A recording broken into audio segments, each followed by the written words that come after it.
Assalamualaikum warahmatullahi wabarakatuh.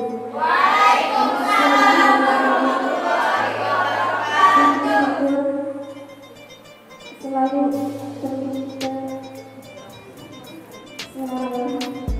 Alhamdulillah puji syukur senantiasa kita panjatkan kehadiran Ilahi yang mana berkat nikmat dan rahmatnya kita bisa berkumpul kembali dalam acara yang insya Allah penuh berkah dan ilmu.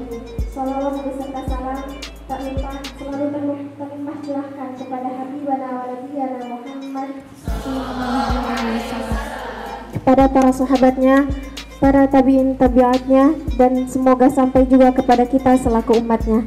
Hadirin yang berbahagia, insya Allah pada malam ini kita akan kembali menyaksikan prosesi khataman mahasiswi STIS-HK atau Sekolah Tinggi Ilmu Syariah Husnul Khotimah Ukhtina Fitri Wahidah Rahmah. Sebelum saya memulai acara, izinkan saya membacakan susunan acaranya terlebih dahulu. Yang pertama yaitu pembukaan, yang kedua tilawah bersama, yang ketiga acara inti yaitu tasmi oleh Ukhtina Fitri Wahidah Rahmah, yang keempat taujih oleh Ustazah Dr. Ummi Madinah SEM ACC, yang kelima membaca doa khotmil Quran bersama, yang selanjutnya sesi dokumentasi, dan yang terakhir penutup.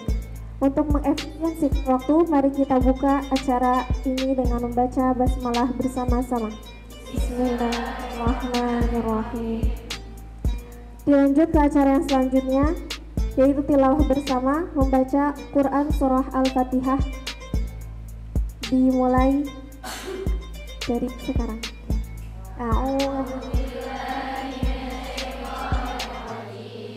Bismillahirrahmanirrahim. Alhamdulillahi rabbil alamin. Ar-Rahmanirrahim. Maliki yaumiddin. Iyyaka na'budu wa iyyaka nasta'in. Siratal ladzina an'amta 'alaihim ghairil maghdubi 'alaihim waladdallin. Baik, alhamdulillah acara yang kedua sudah selesai. Acara yang selanjutnya itu acara inti prosesi khataman yang akan dibacakan oleh Ukhtina Fitri Wahidah Rahmah. Kepadanya dipersilahkan maju ke depan menempati tempat yang sudah disediakan. Bagi teman-teman yang lain bisa sambil menyimak hafalan yang akan ditasmikannya, yaitu Quran Surah Al-Jasiyah ayat 23 sampai terakhir halaman 501. A'udzu billahi minasy syaithanir rajim. Bismillahirrahmanirrahim. Alhamdulillahi rabbil alamin. Ar-Rahmanir-Rahim. Maliki yaumiddin. Iyyaka na'budu wa iyyaka nasta'in. Ihdina siratal mustaqim. Siratal ladzina an'amta 'alaihim ghairil maghdubi 'alaihim waladdallin. A'udzu billahi minasy syaithanir rajim.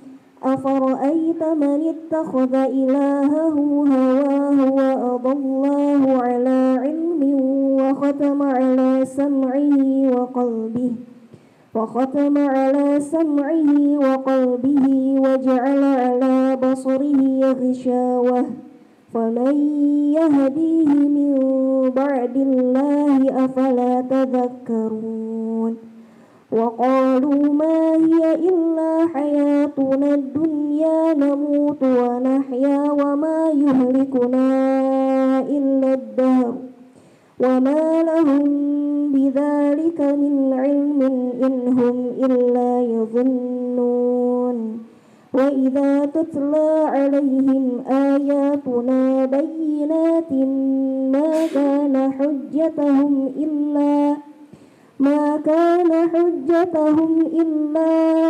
أن قالوا ائتوا بآبائنا الصادقين قل الله يحييكم ثم يميتكم ثم يجمعكم إلى يوم القيامة لا ريب فيه ولكن أكثر الناس لا يعلمون ولله ملك السماوات والأرض ويوم تقوم الساعة يومئذ يخسر المبطلون وترى كل أمة جاثية كل أمة تدعى إلى كتابها اليوم تجزون ما كنتم تعملون هذا كتابنا ينطق عليكم بالحق إنا كنا نستنسخ ما كنتم تعملون فأما الذين آمنوا وعملوا الصالحات فيدخلهم ربهم في رحمته ذلك هو الفوز المبين وأما الذين كفروا أفلم تكن آياتي تتلى عليكم فاستكبرتم وكنتم قوما مجرمين وإذا قيل إن وعد الله حق والساعة لا ريب فيها قلتم ما ندري ما الساعة إن نظن إلا ظنا وما نحن بمستيقنين وبدا لهم سيئات ما عملوا وحاق بهم ما كانوا به يستهزئون وقيل اليوم ننساكم كما نسيتم لقاء يومكم هذا ومأواكم النار وما لكم من ناصرين ذلكم بأنكم اتخذتم آيات الله هزوا وغرتكم الحياة الدنيا فاليوم لا يخرجون منها ولا هم يستعتبون فلله الحمد رب السماوات ورب الأرض رب العالمين وله الكبرياء في السماوات والأرض وهو العزيز الحكيم صدق الله. Prosesi Khatam Al-Quran oleh Ukhtina Fitri Wahidah telah selesai. Acara selanjutnya yaitu taujih dari Ustazah Dr. Dina Madinah SE MACC. Kepadanya waktu dan tempat. Bismillahirrahmanirrahim. Assalamualaikum warahmatullahi wabarakatuh.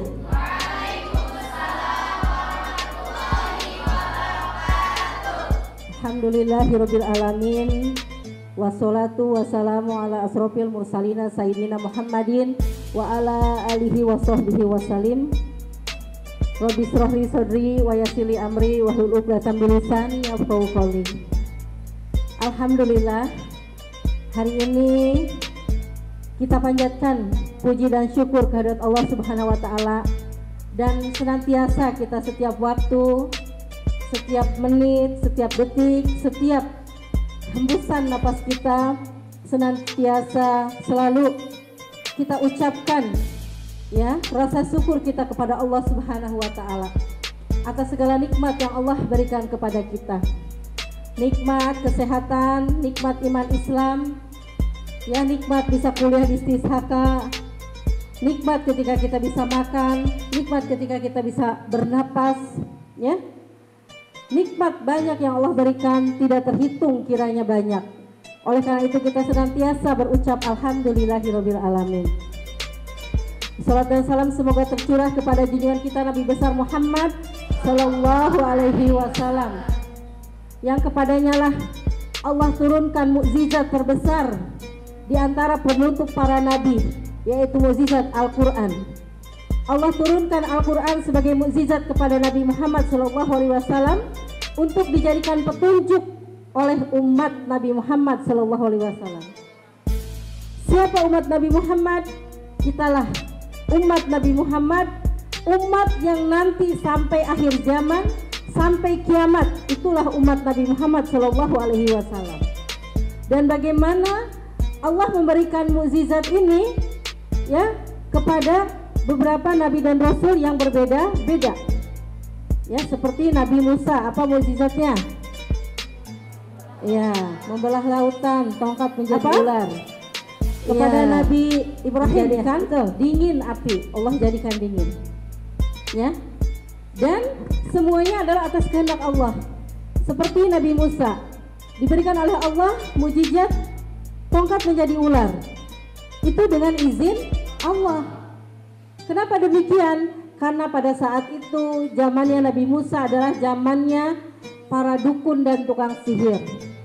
Ya, maka Allah memberikan mukjizat kepada Nabi Musa sesuai dengan yang viral saat itu di kehidupan masanya. Ya. Nah, maka ketika beradu dengan tukang sihir itu, Allah jadikan tongkat Nabi Musa itu menjadi ular dengan izin Allah. Hanya saat itu saja tongkat Nabi Musa menjadi ular. Tidak ada lain waktu tongkat Nabi Musa menjadi ular, tidak. Tapi Allah jadikan membelah lautan. Dan hanya saat itu saja, tidak ada cerita lagi Nabi Musa membelah lautan. Inilah mukjizat yang Allah berikan sesuai dengan keperluan umatnya pada saat itu. Nah, begitupun dengan Al-Quran, Allah turunkan kepada umat Nabi Muhammad SAW untuk membawa umat dari masa jahiliyah kepada khairul umat, yaitu sebaik-baiknya umat. Rasulullah sesungguhnya diutus ke muka bumi ini adalah untuk menyempurnakan akhlak manusia. Jadi masalah yang dihadapi oleh umat Nabi Muhammad adalah masalah akhlak.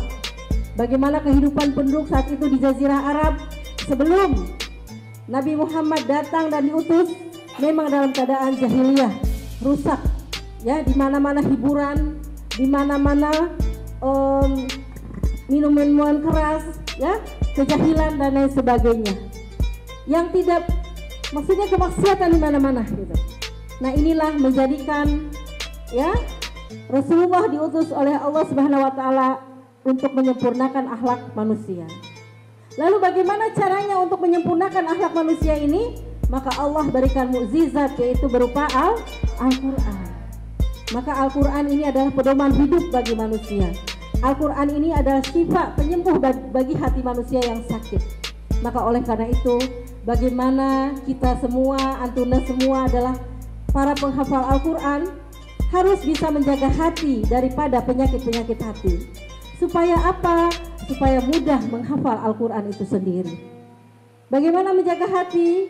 Jaga mata, jaga telinga, jaga pendengaran, ya, baik dengan lawan jenis, melihat bukan yang hak-hak kita, bahkan menjaga hati sekalipun, merasakan apa yang tidak boleh kita rasakan, yang itu dilarang oleh Allah Subhanahu wa taala.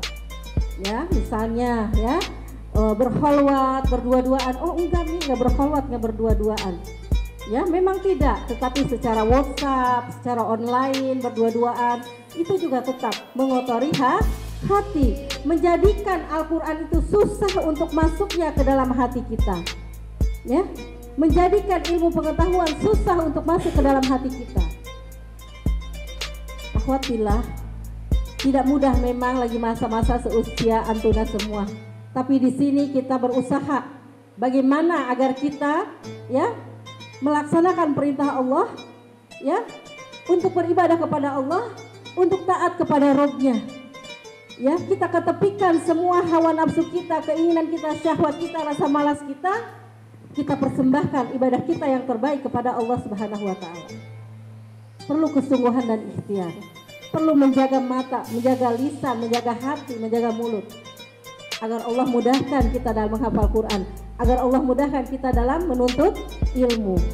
Perlu antuna evaluasi ketika susah menghafal Al-Quran, ketika susah belajar, ada apa? Karena di Inggris sendiri, ya, kalau antuna mau tahu bagaimana metode belajar di Inggris itu dipisah antara laki-laki dan perempuan.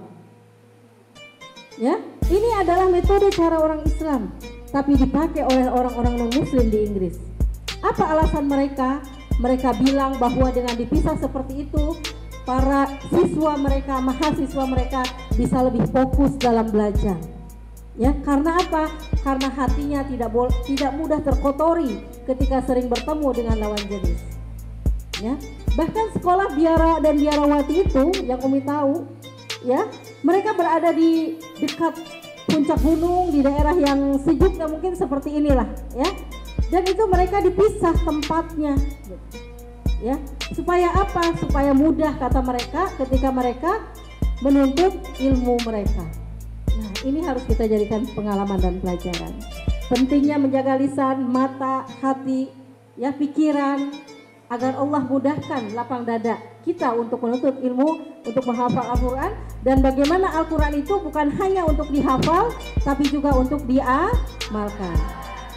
Saya ingat betul ketika dulu seleksi masuk Stisaka, Teh Fitri sama Umi ya di tesnya.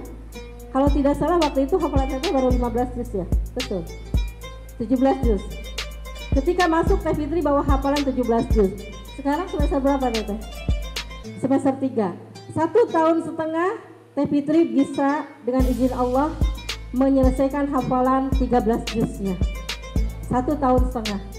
Mungkin kita boleh share pengalaman, ya. Jadikan kebaikan yang ada pada diri orang lain sebagai pengalaman, begitupun keburukan pada orang lain jadikan sebagai pengalaman. Karena guru yang paling berharga itu adalah pengalaman.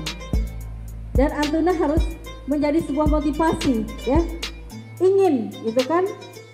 Bagaimana bisa kita untuk mudah dalam menghafal Al-Quran? Karena Al-Quran ini, ya, bukan hanya untuk dihafal, tapi juga untuk diamalkan. Bagaimana ketika kita menghafal Al-Quran itu, kita mempraktekkan Al-Quran. Karena haknya Al-Quran itu adalah 1, membacanya, ya, 2, untuk mempelajarinya, 3, untuk menghafalnya, 4 adalah untuk menyebarluaskannya. Itu hak Al-Quran, ya. Supaya Al-Quran ini berkah, disitulah letaknya. Dan bagaimana ketika seseorang, ya, dirinya, hatinya, ingatannya sudah dekat dengan Al-Quran, maka cukuplah Al-Quran sebagai pengingat dalam kehidupannya. Sehingga akhlak, sikap, dan tingkah lakunya adalah akhlak Qurani. Saya teringat dulu ketika di Mampang, ada seorang akhwat yang sudah hafal Quran, bagaimana dia sangat menjaga sekali perkataannya, perbuatannya, sikapnya, tingkah lakunya, bahkan apa yang diucapkan oleh lisannya adalah ayat-ayat dalam Al-Quran itu sendiri.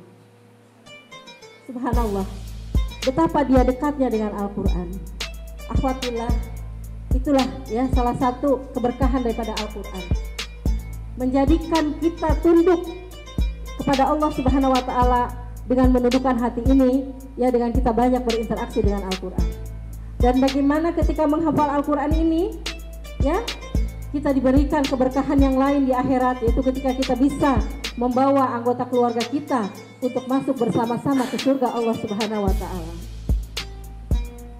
Dan di sini seorang ibu akan merasakan bahagia, orang tua akan merasakan bahagia ketika nanti di akhirat anaknya panggil masuk ke dalam surga Allah Subhanahu wa Ta'ala atas izin Allah Subhanahu wa Ta'ala. Itulah kebahagiaan yang bisa kita berikan sebagai seorang anak. Kebahagiaan yang tiada taranya, kebahagiaan di atas kebahagiaan yang lain.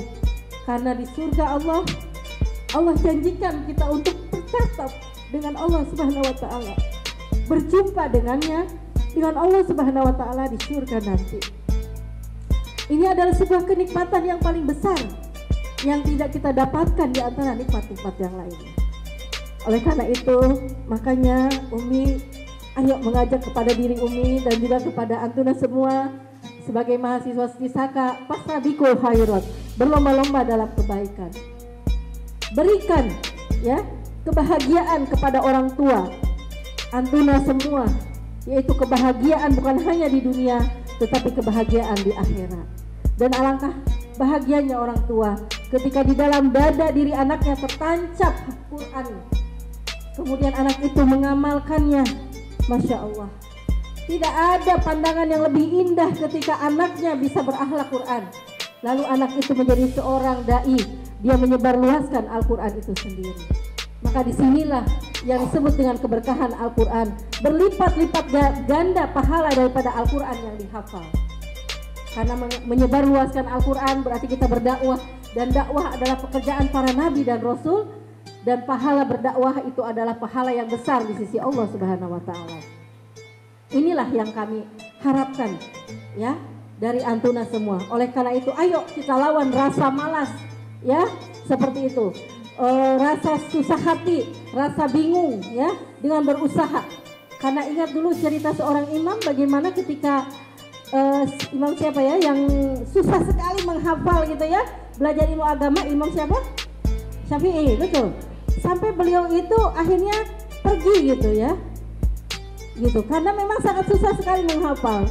Tapi di tengah jalan beliau menemukan setetes air yang jatuh gitu ya, kalau kata orang Sunda mah tika racak dinggang batu laun-laun legok oge. Ngerti nggak orang luar Sunda? Tidak ya, maksudnya air menetes mengenai batu, lama-lama itu batu akan apa namanya, legok teh apa bahasa Indonesianya?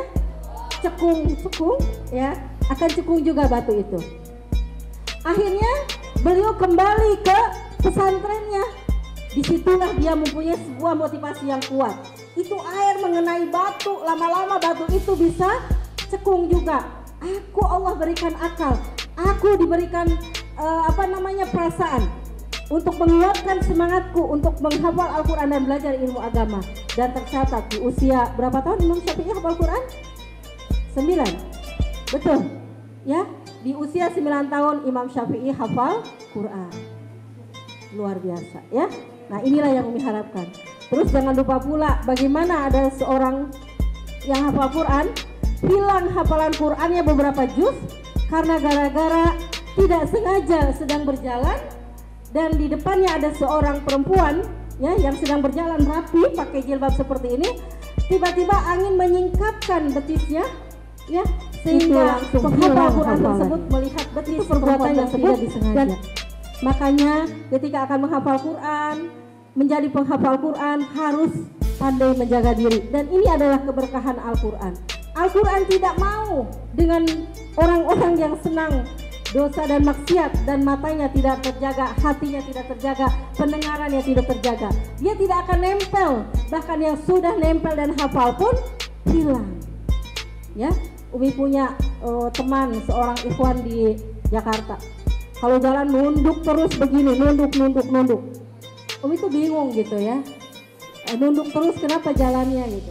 Ternyata itu adalah salah satu cara dia untuk menjaga hafalannya gitu. Ya, nah jadi di sini berkahnya Al-Quran menjadikan para penghafalnya termotivasi untuk menjaga diri.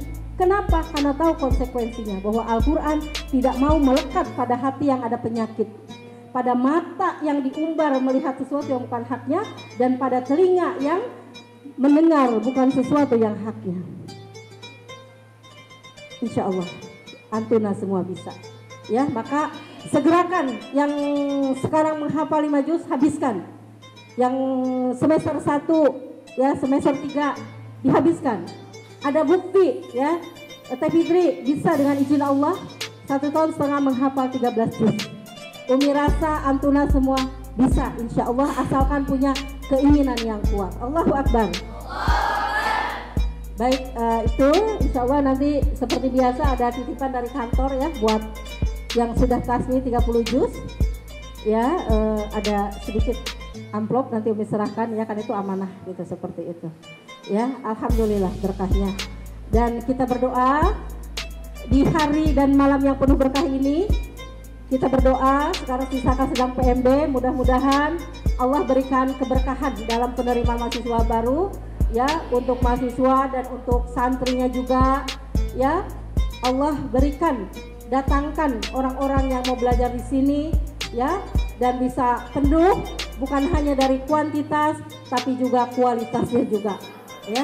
Mudah-mudahan adanya Yayasan Husnul Khotimah bisa membawa keberkahan ya untuk semuanya, untuk umat, bangsa dan negara. Kita baca Al-Fatihah. Al-Fatihah. A'udzubillahi minasyaitonirrajim. Bismillahirrahmanirrahim. Alhamdulillahirabbil alamin. Arrahmanirrahim. Maliki yaumiddin. Iyyaka na'budu wa iyyaka nasta'in. Ihdinas siratal mustaqim. siratal ladzina an'amta 'alaihim ghairil maghdubi 'alaihim waladdallin. Amin. Umi doakan antuna semua semoga Allah lapangkan dada untuk menghafal Al-Quran, untuk belajar. Semoga Allah terus mengingatkan kita untuk terus berbuat kebaikan, dan semoga Allah jaga diri kita untuk senantiasa istiqomah dalam kebaikan. Dan semoga dengan kita berkumpul di sini bersama-sama untuk lebih bertakarub kepada Allah Subhanahu wa taala, dan semoga di akhirat nanti kita dikumpulkan seperti ini oleh Allah Subhanahu wa taala dalam surga Allah Subhanahu wa taala. Amin ya robbal alamin. Ya, itu saja dari Umi, kurang lebihnya mohon maaf apabila ada yang salah datangnya dari diri Umi pribadi. Apabila kebenaran itu Umi ucapkan, itu adalah sesungguhnya kebenaran dari Allah Subhanahu wa taala. Wabillahi taufiq wal hidayah. Wassalamualaikum warahmatullahi wabarakatuh. Telah memberikan taujihnya, semoga kita bisa mengambil hikmah dan manfaat dari taujih yang tadi Umi sampaikan. Baik, acara selanjutnya yaitu doa, yaitu membaca doa khotmil Al-Quran secara bersama-sama. Allahumma rahamna bil Quran waj'alhu lana imaman wa nuran wa hudan wa rahmah.